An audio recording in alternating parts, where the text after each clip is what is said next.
સરકારશ્રીએ ખૂબ જ પોઝિટિવ વલણ રાખીને આજે એ રજૂઆતો સંદર્ભે એક પત્ર મને કરવામાં આવ્યો છે। એ પત્રની વિગત હું આપ બધાના સાથે શેર કરું છું અને ચર્ચા કરવા માટે સરકાર વતી આમંત્રણ પાઠવવામાં આવે છે। બિલકુલ એનું જે નિકાલ છે એ વાતચીત અને ચર્ચા કરીને જ આવી શકે છે, પરંતુ તમામ મુદ્દાઓનો ઉલ્લેખ આ પત્રમાં આવી ગયું છે કે આ તમામ મુદ્દાઓ બાબતે સરકાર વિચારણા કરવા માંગે છે। ત્યારે મોરબીના ખેડૂત આંદોલનને લઈને આ મોટા સમાચાર સામે આવી રહ્યા છે। ખેડૂતોને સરકાર વતી મોરબી કલેક્ટરે આમંત્રણ આપ્યું છે। ખેડૂત સમિતિના તમામ સભ્યોને ચર્ચા કરવા માટે વહીવટી તંત્રએ આમંત્રણ આપી દીધું છે। સરકાર તરફથી આમંત્રણ પાઠવવામાં આવ્યું છે। હજુ સુધી તમે અમારી ચેનલને સબસ્ક્રાઇબ નથી કરી તો અત્યારે જ ન્યૂઝરૂમ ગુજરાતને સબસ્ક્રાઇબ કરો, ફેસબુક અને ઇન્સ્ટાગ્રામ પર ફોલો કરો।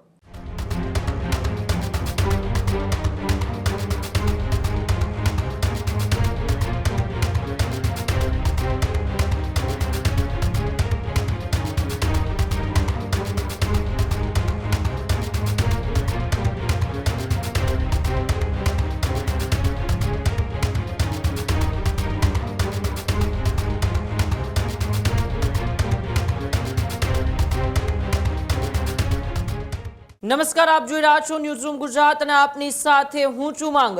મહત્વપૂર્ણ સમાચારોની વાત કરીએ તો સમાચાર મોરબીના જેતપરથી સામે આવી રહ્યા છે, જ્યાં મોરબીના જેતપરની અંદર ખેડૂત આંદોલન સતત 11મા દિવસે પણ યથાવત જોવા મળી રહ્યું છે। ખેડૂતોની જે વેદના છે તે ખેડૂતો સરકાર સુધી પહોંચાડવા માટે ઉપવાસ આંદોલન પર બેઠા છે અને ઉપવાસ આંદોલનનો આજે એ 11મો દિવસ છે।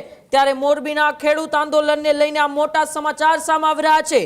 મોરબીના ખેડૂતો સાથે મંત્રણા કરવા સરકાર છે તે તૈયાર થઈ છે।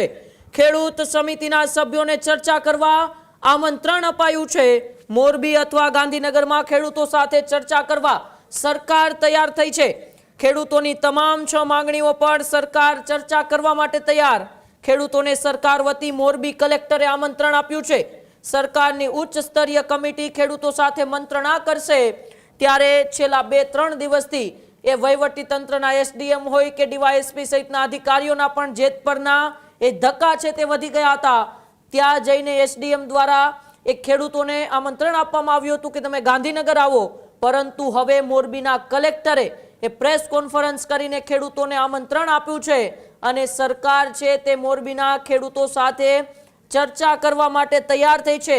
ખેડૂતોની જે 6 માંગણીઓ છે, 6 માંગણીઓ ઉપર ખેડૂતો અડગ છે, તે 6 માંગણીઓ પર પણ સરકાર છે તે ચર્ચા કરવા માટે અત્યારે તૈયાર થઈ છે। ખેડૂતોને સરકાર વતી મોરબી કલેક્ટરે આમંત્રણ પણ પાઠવ્યું છે। સરકારની ઉચ્ચ સ્તરીય કમિટી ખેડૂતો સાથે મંત્રણા કરશે।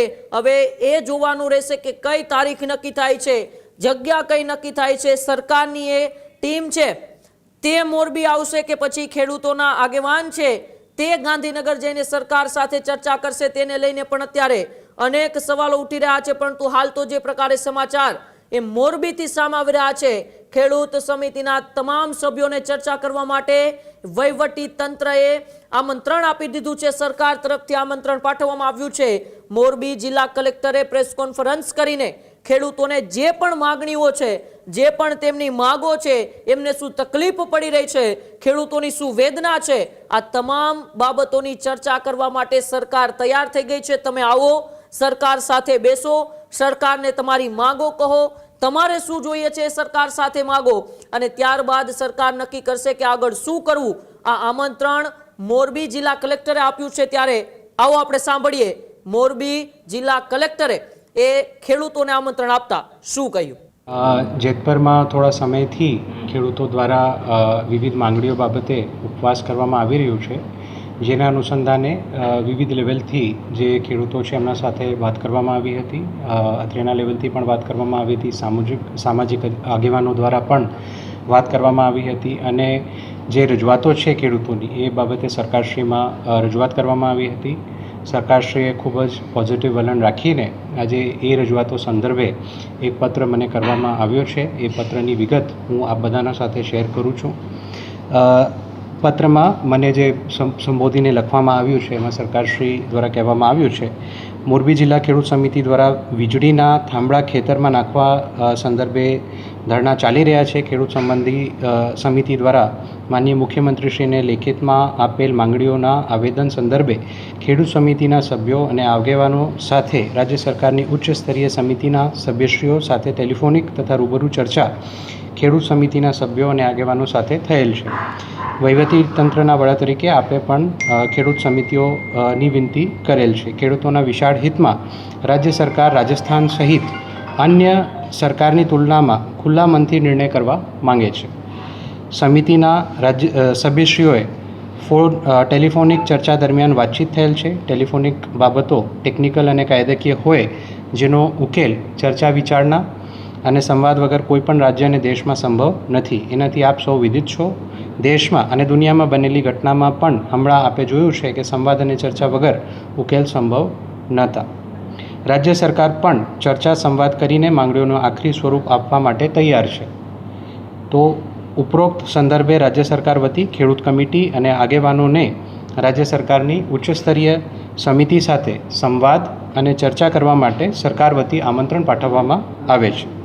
રાજ્ય સરકાર ચોક્કસ માને છે કે ખેડૂતોના હિતમાં ચર્ચા અને સંવાદથી જ ખેડૂતોના હિતમાં નિર્ણય લઈ શકાય, જેનાથી જે ખેડૂતોના ખેતરમાં વીજપોલ ઊભા થયા છે તે પોતે ગેરમાર્ગે ન દોરાય અને અસમંજસમાં ન રહે તે પણ આપણી સામૂહિક જવાબદારી છે અને રાજ્ય સરકાર એ વસ્તુને સ્વીકારે છે. ખેડૂતોના કોઈપણ જાતનો પ્રશ્ન માટે ધરણા કે અન્ય બાબતમાં પરેશાની ન ભોગવવી પડે તે હેતુથી ખેડૂત સમિતિના સભ્યોને રાજ્ય સરકારની લાગણી અને ચર્ચા માટે બોલાવવા રાજ્ય સરકાર વતી આમંત્રણ પાઠવવા વિનંતી છે. તો આપ તમામ જે ખેડૂત મિત્રો છે એમને પણ હું રાજ્ય સરકાર શ્રી વતી આ જે આપની તમામ માંગણીઓ છે એના માટે ચર્ચા માટે આમંત્રિત કરું છું. અને સરકારશ્રી આ તમામ મુદ્દાઓ બાબતે પોઝિટિવ છે એ બાબતમાં આ પત્રમાં પણ ઉલ્લેખ કર્યું છે. રાજસ્થાન સરકાર અને અન્ય સરકારોના પણ જે વિવિધ જીઆર છે આનું પણ ઉલ્લેખ સરકારશ્રીના આ પત્રમાં કરવામાં આવ્યું છે. તો સરકારશ્રી એક સ્ટેપ આગળ વધીને તમામ ખેડૂતો સાથે વાત કરવા માટે તૈયાર છે.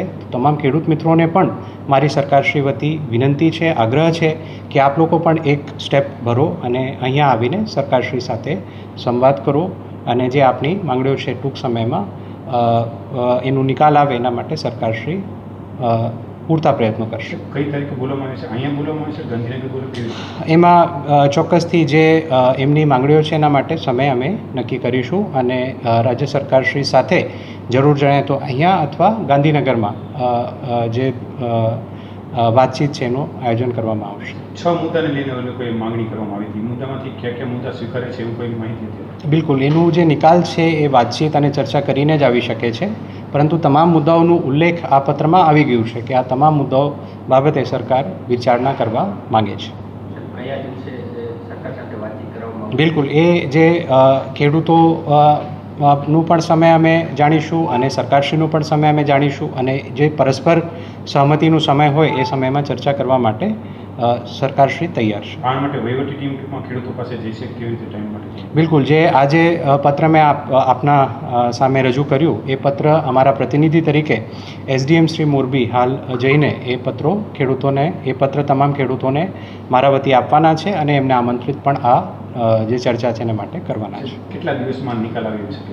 અમે તો ઝડપથી પ્રશ્નનો ત્વરિત નિકાલ આવે એના માટે પ્રયત્નો કરી રહ્યા છે. સરકારશ્રી પણ એમાં એકદમ પોઝિટિવ છે, પરંતુ જેમ આપની સાથે મેં ચર્ચા કરી અને પત્રમાં પણ જેમ ઉલ્લેખ છે કે કોઈ પણ પ્રશ્નનો નિકાલ ઉકેલ ચર્ચાથી જ આવે છે. તો તમામ ખેડૂત મિત્રોને પણ મારી આપના વતી વિનંતી છે, આગ્રહ છે કે આપ તમામ ખેડૂત મિત્રો ચર્ચા માટે સરકારશ્રી પાસે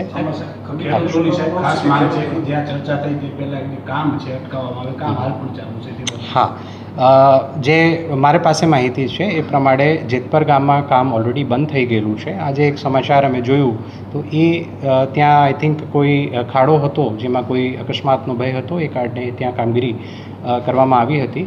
હાલ પૂરતું જેતપુર ગામમાં એ બાબતમાં કામ બંધ છે.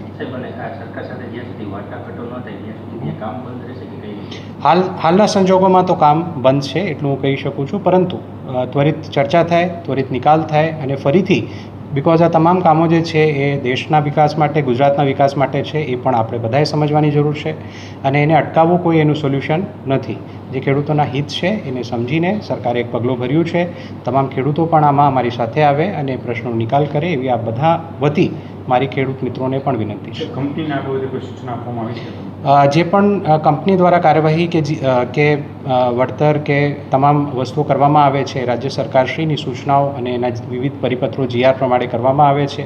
તો જે પણ આ ચર્ચાના અંતે ફાઇનલ કરવામાં આવશે સૂચનો, એના આધારે કામ કરવા માટે કંપની પણ બંધાયેલી છે અને એ પ્રમાણે જ કામગીરી કરવામાં આવશે. ખેડૂત ભાઈઓ છે ખેતરમાં ડ્રોન ઉડાવતા હોય છે ત્યારે આપણે એક પ્રશ્ન સતાવતો હોય છે કે જે આપણે અત્યાર સુધી GPS ટેકનોલોજી વાળા ડ્રોન વાપર્યા છે, જેથી કરીને મોબાઈલ ટાવર છે અથવા તો હાઈ ટેન્શન લાઇન પસાર થતી હોય, કોઈ વૃક્ષો હોય, ત્યારે જે GPS ટેકનોલોજી વાળા ડ્રોન છે એમાં ટકરાય અને ટ્રેસ થાય છે. પણ એગ્રીવન લાવ્યું છે GNSS ટેકનોલોજી ડ્રોન, જેથી કરીને એ ડ્રોન છે એ કોઈ જગ્યાએ ટકરાય નહીં, પોતાની રીતે જ ડિસિઝન લે છે અને મૂવ થઈ જાય છે, જેથી કરીને GNSS ટેકનોલોજી ડ્રોન છે એ વાપરવાનો આગ્રહ રાખો. હજુ સુધી તમે અમારી ચેનલને સબસ્ક્રાઇબ નથી કરી તો અત્યારે જ ન્યૂઝરૂમ ગુજરાતને સબસ્ક્રાઇબ કરો, ફેસબુક અને ઇન્સ્ટાગ્રામ પર ફોલો કરો.